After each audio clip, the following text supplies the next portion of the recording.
कि मित्रता प्रेम है, तो प्रेम तो किसी से भी हो सकता है, तो इस तरीके से मित्रता तो किसी से भी हो सकती है। हाँ बिल्कुल, किसी से भी हो सकती है। सीमाएं बना के रहते हैं कि हाँ और हाँ, 3-4 इसमें तल होते हैं, उन सबको थोड़ा ध्यान से देखेंगे। मित्रता किससे हो सकती है? आपने कहा मित्रता किसी से भी हो सकती है, थोड़ा इसकी गहराई में जानेंगे। एक व्यक्ति वो होता है जो किसी और से कोई संबंध रख ही नहीं सकता, क्योंकि वो बहुत स्वकेंद्रित होता है। ये मन का सबसे निचला तल है, स्वकेंद्रित मन। वो किसी से कोई रिश्ता रख ही नहीं सकता। उसके जो भी रिश्ते होंगे वो होंगे भी मतलब परस्त। वो बहुत छुपाना भी नहीं चाहेगा कि वो सिर्फ स्वार्थ देख पाता है।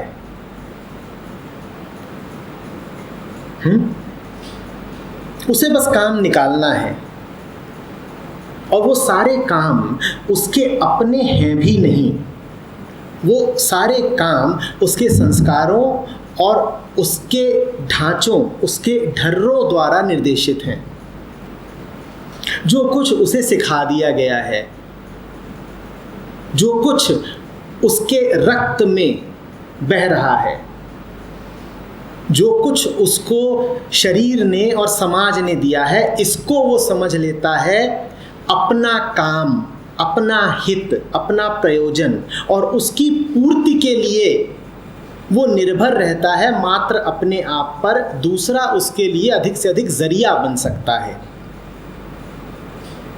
ये सबसे निचले तल का मनुष्य है, सबसे निचले तल का मन है।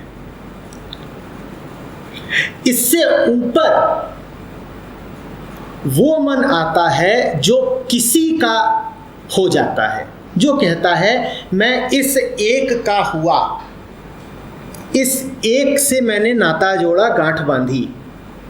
वो कहता है कि मैं वफादार हूं, वो कहता है मैं एक का हूं।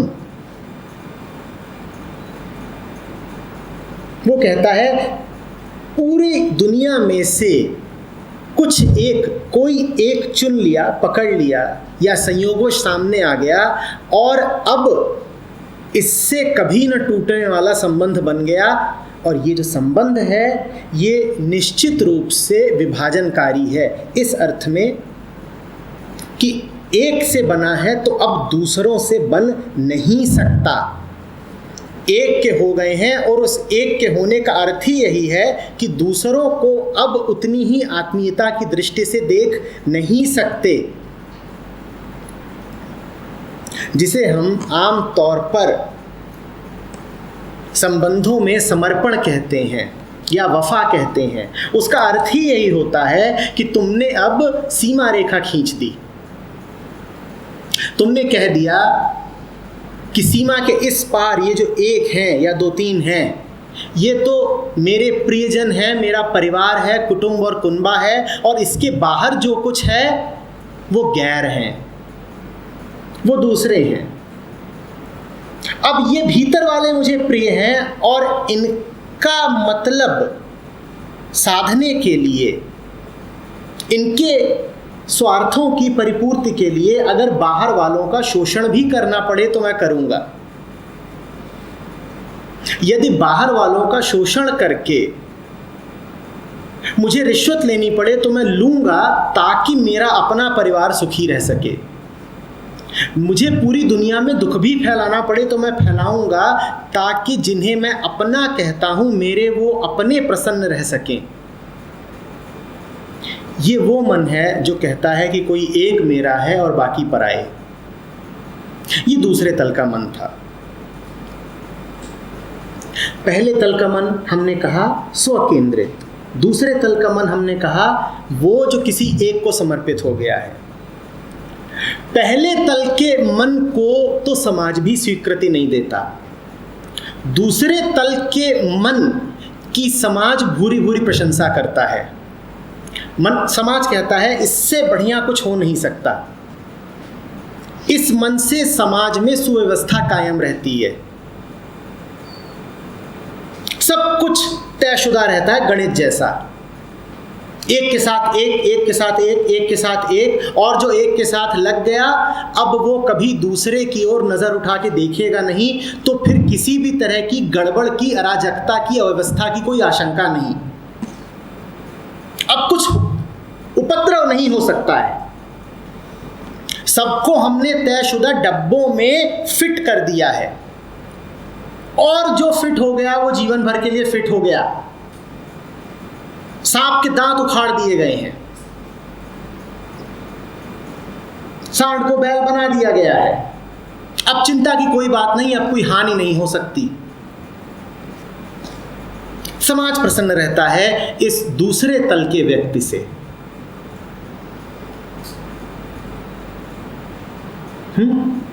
तीसरे तल का जो मन होता है वो कवि का मन होता है। दूसरे तल पे समझ लीजिए कि गृहस्थ था, हमारा आम मध्यम वर्गीय गृहस्थ, जो बैलगाड़ी ढोता है। सांड को कभी देखा है सांड गाड़ी ढोते हुए? बैल बनाना इसीलिए आवश्यक होता है ताकि बैलगाड़ी चले। तीसरे तल पर कवि होता है,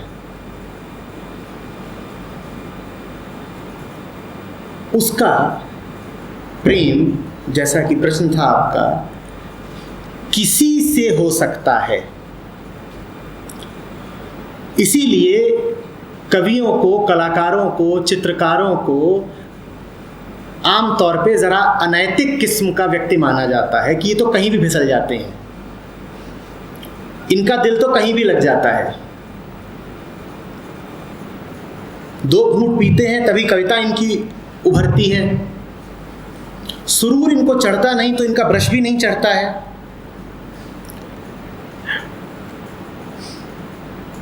और इनका मन बड़ा डावाडोल रहता है, कभी इधर जाता है कभी उधर जाता है, और कई बार तो इधर उधर दोनों जगह जाता है। ऐसे व्यक्तियों को समाज कुछ विशेष पसंद करता नहीं, लेकिन बर्दाश्त फिर भी कर लेता है, क्योंकि ये सामाजिक ढर्रे को चुनौती देते हैं पर कभी उससे विद्रोह नहीं करते, कभी उसे तोड़ते नहीं हैं। निषेध की, नकार की, विरोध की, डिसेंट की इनकी आवाज उठती है, पर ये कभी भी संघुलन तक, डिसोल्यूशन तक नहीं पहुंचते। डिसेंट रहता है, डिसोल्यूशन नहीं रहता। तो समाज कहता है ठीक है, हमारे तयशुदा ढर्रों के भीतर ही तुम्हें जितना विरोध और विद्रोह दिखाना है तुम दिखा लो, कोई बात नहीं, तुम उपयोगी हो। तुम कलाकृतियां बनाते हो, तुम फिल्में बनाते हो। अब गृहस्थ तो जाएगा नहीं फिल्म बनाने, उसको तो रोजी रोटी, कपड़े, चाकरी और बच्चों के डायपर से ही मुक्ति नहीं है। तो अच्छा है कि समाज में 2-4 इस तरह के सिरफिरे हों जो कुछ ऐसा काम करें जो हमें ऊब से ज़रा मुक्ति देता हो। वो गाने लिखते हैं, वो नए नए रंग बिरंगे ऐसे काम करते हैं जो मन को ज़रा ताजगी दे देते हैं। वो लेखक होते हैं, वो कवि होते हैं, वो मिट्टी में से आकार निकाल देते हैं, वो जंगलों की सुंदरता देख पाते हैं, वो नदियों का संगीत सुन पाते हैं।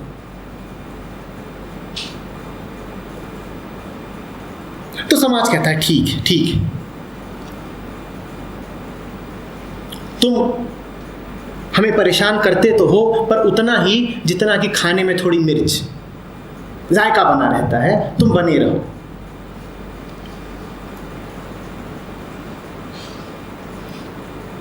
चौथे तल पर जो मन आता है उसे अमन कहना ज़्यादा उचित होगा।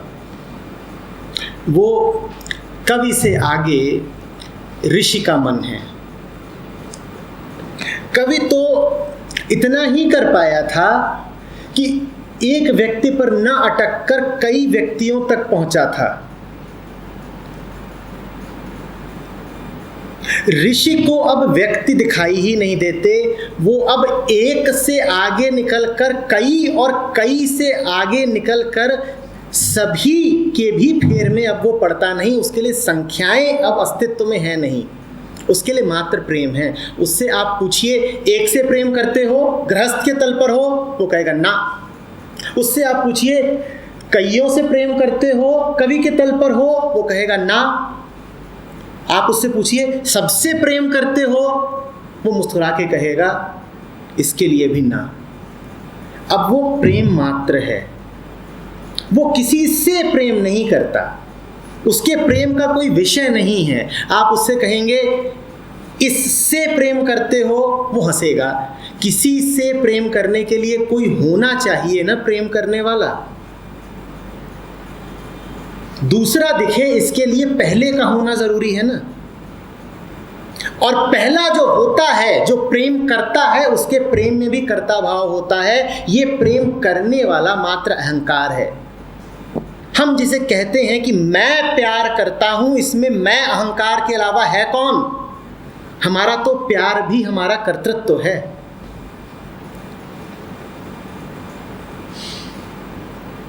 प्रेम वास्तव में कुछ और नहीं है, वो मन का निरंतर आकर्षण है, सतत प्रवाह है शांति की तरफ।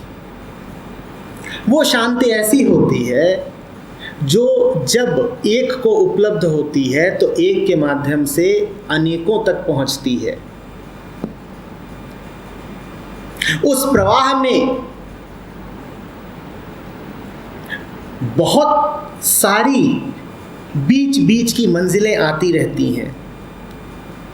आखिरी मंजिल कोई नहीं होती, क्योंकि आखिरी मंजिल तक पहुंचने वाला बचता ही नहीं है।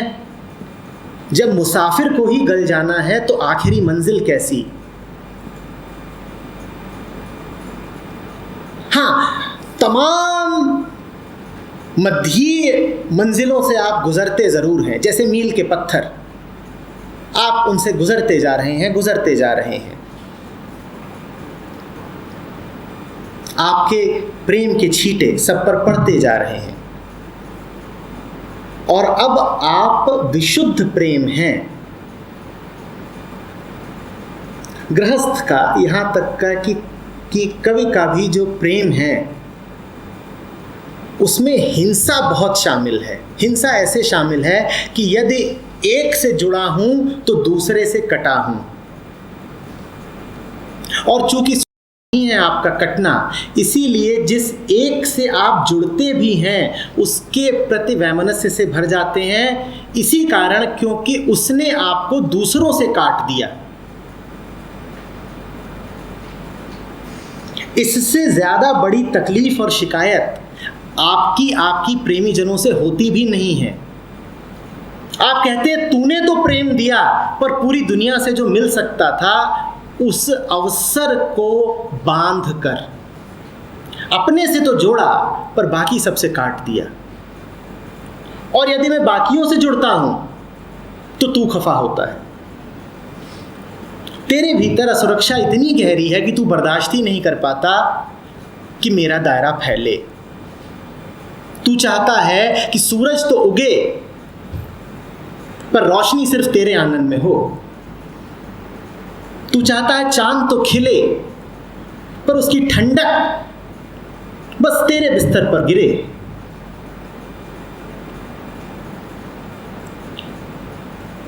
ऋषि का प्रेम द्वैतात्मक नहीं होता, उसके प्रेम में हिंसा नहीं होती। हमारे प्रेम में हिंसा निहित होती है, अपेक्षाओं का जाल होता है। वहां मात्र प्रेम होता है। जब अपेक्षा नहीं तो हिंसा कैसी? जब बंटवारा नहीं तो परायापन कैसा? आप जिसे प्रेम कहते हो वो आप तक मात्र किस्से कहानियों और फिल्मों के माध्यम से पहुंचा है। वो दूसरे तल का सामाजिक प्रेम है, वो प्रेम है ही नहीं। वो सिर्फ एक मनुष्य द्वारा रचित व्यवस्था है। समाज तीसरे को पसंद नहीं करता, पर चौथे से तो नफरत करता है। पहले तल पर जो है समाज फिर भी एक बार उसको झेल लेगा क्योंकि वो स्वकेंद्रित है। चौथे तल पर जो है समाज उसे कभी नहीं झेलेगा क्योंकि वो आत्म केंद्रित है। और संस्कारित मन के लिए स्वकेंद्रित होने और आत्म केंद्रित होने में कोई अंतर नहीं है। उसको पहले तल का मन और चौथे तल का मन एक जैसे ही दिखाई देते हैं। वो दोनों को ही कहता है स्वार्थी हैं। उसके लिए एक चोर, एक लुटेरा और बुद्ध और महावीर एक बराबर हैं।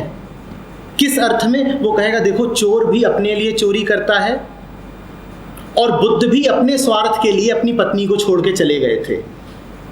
उन्होंने दूसरे का ख्याल कहाँ किया? उन्होंने अपना ही तो ख्याल किया कि मुझे मुक्ति चाहिए तो मैं अपनी जिम्मेदारियों को, अपने पिता को, अपने राज्य को, अपनी पत्नी और छोटे से पुत्र को छोड़ करके चला जा रहा हूँ। बड़े स्वार्थी थे। सामाजिक मन अहंकार और आत्मा में अंतर नहीं जानता। वो मैं और मैं का फर्क नहीं समझता। वो स्वकेंद्रित होने और आत्म केंद्रित होने का भेद नहीं जानता। वो पहले और चौथे को एक ही जानता है और दोनों को ही निंदनीय जानता है। मात्र अपने को ही वो स्वीकृति देता है।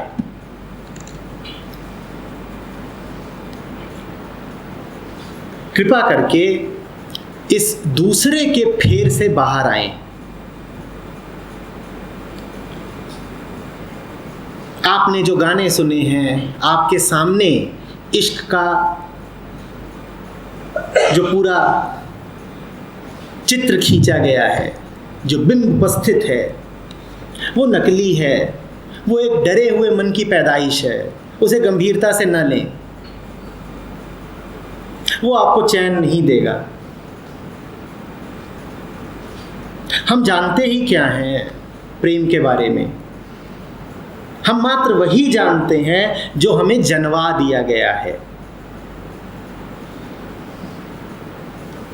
छोटे छोटे बच्चे सड़क पे इश्कबाजी कर रहे होते हैं। कहाँ से जान लिया उन्होंने इश्क? प्रेम को जानना तो आत्मा को जानने की बात है। टीवी खोलिए तो इतनी इतनी बच्चियां प्रेम के गानों पर नाच रही हैं, झूम रही हैं। उन्हें प्रेम का कुछ पता है?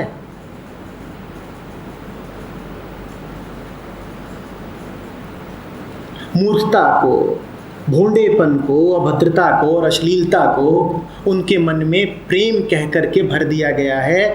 और परम दुर्भाग्य ये है कि वो अब जीवन भर इसी को प्रेम समझेंगी। और यदि नहीं मिलेगा ये तो बिफरेंगी, कल्पेंगी।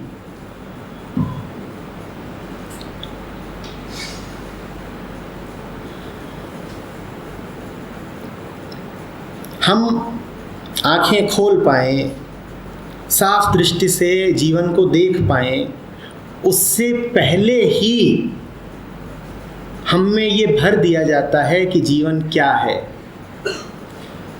प्रश्न भी बाद में आते हैं, उत्तर पहले ही दे दिए जाते हैं। दुधमुहा बच्चा उत्तरों से भरा होता है और चूंकि माँ बाप खुद भ्रमित हैं, परवरिश करने वाले खुद अज्ञानी हैं, उन्हें पता भी नहीं चलता कि उन्होंने अपने बच्चे के जीवन में किस प्रकार का विष भर दिया है। जानते बूझते वो नुकसान करना नहीं चाहते हैं, पर अनजाने में खूब नुकसान कर जाते हैं और ऐसा नुकसान कर जाते हैं जिसकी क्षतिपूर्ति फिर जीवन भर नहीं हो पाती। किसी का आप रुपया पैसा चुरा लें, किसी से आप उसकी प्रतिष्ठा और वैभव पूरा छीन लें, आपने उसका कोई नुकसान नहीं कर दिया। पर किसी का मन अगर आप मान्यताओं, धारणाओं, संस्कारों से भर दें तो आपने मार ही डाला उसे, कुछ छोड़ा नहीं। जो दूसरे तल का प्रेम है, जिसके विषय में आपने जिज्ञासा करी, यही वो है जिसे साधारणतया हम प्रेम के नाम से जानते हैं। ऋषि परेशान हुए। उन्होंने कहा कि प्रेम शब्द की तो बड़ी फजीहत हो रही है। तो उनको बेचारों को सरल सहज प्रेम को सामाजिक प्रेम से अलग दर्शाने के लिए नाम ही दूसरा देना पड़ा। उन्होंने कहा ये परा प्रेम है, परम प्रेम। आप शांडिल्य भक्ति सूत्र देखें या नारद भक्ति सूत्र देखें, उसमें फिर वो प्रेम नहीं कहते, उसमें कहते हैं परम प्रेम। ये मजबूरी है उनकी। मजबूरी इसलिए है क्योंकि अंतर दर्शाना, उन्हें बताना है कि भाई हम अपने सूत्रों में जिस प्रेम की बात कर रहे हैं वो तुम्हारा घरेलू प्रेम नहीं है, वो तुम्हारा 7 फेरों वाला प्रेम नहीं है, वो तुम्हारा लेन देन का प्रेम नहीं है, ये कोई और प्रेम है। तो उन्हें नाम देना पड़ता है फिर परा प्रेम, ट्रांसेंडेंटल लव, परम प्रेम, लव ऑफ द बियॉन्ड। पर गलती कर गए वो भी, उन्होंने समझौता कर लिया दूसरा नाम देके। उन्हें और सघन विद्रोह करना चाहिए था, उन्हें कहना चाहिए था मात्र यही प्रेम है, हम इसे सिर्फ प्रेम बोलेंगे, तुम वो नाम बदलो जो तुमने दे रखा है। तुम्हें कोई हक ही नहीं है अपने इस कीचड़ को प्रेम कहने का। प्रेम मात्र वो है जिसकी बात हम कर रहे हैं। हम इसे परम प्रेम नहीं बोलेंगे, हम इसे प्रेम बोलेंगे। तुम अपने उस बंधन को प्रेम बोलना छोड़ो, तुम उसे कोई और नाम दो। तुम कहो ही मत कि वो प्यार है कि मोहब्बत है, वो कुछ और है। वो तुम्हारी बीमारी है, रुग्णता है, वो तुम्हारी दुर्बलता और तुम्हारी दुर्गंध है। तुम उसे क्यों प्रेम कहते हो? प्रेम तो मन की ऊंची से ऊंची उड़ान है, खुले आकाश में। और प्रेम के नाम पर हम इतना ही जानते हैं कि मन की चिड़िया को पिंजड़े में कैद कर दो। उसे प्रेम कह सकते हैं आप? कैसे?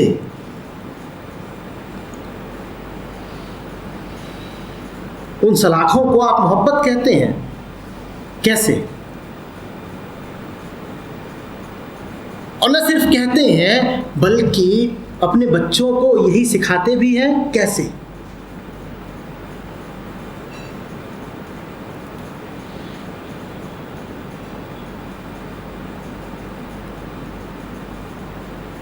एक डरे हुए चित्त के रुग्ण प्रलाप को आप प्रेम गीत कहते हैं। कैसे?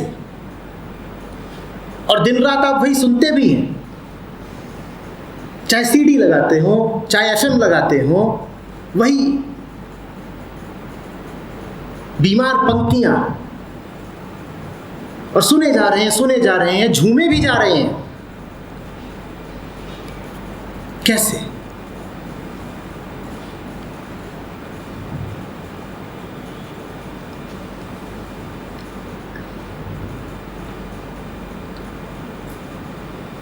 प्रेम है साहस, प्रेम है श्रद्धा,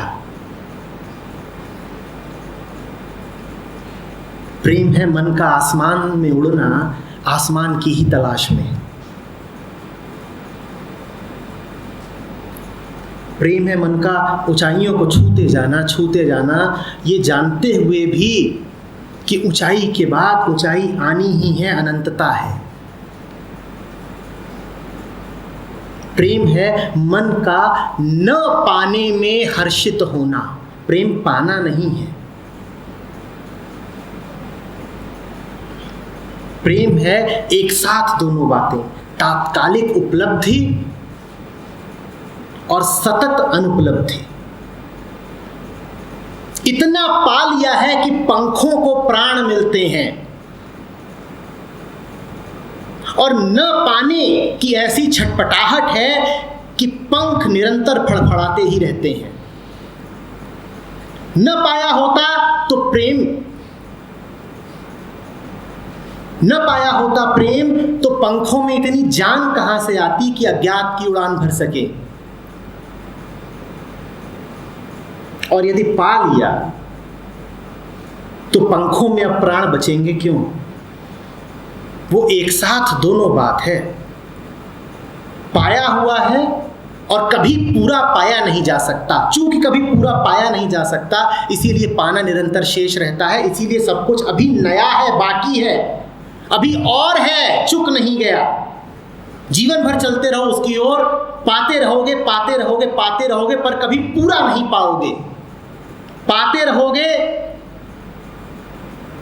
इसीलिए आनंदित रहोगे, पूरा नहीं पाओगे इसीलिए चलते रहोगे।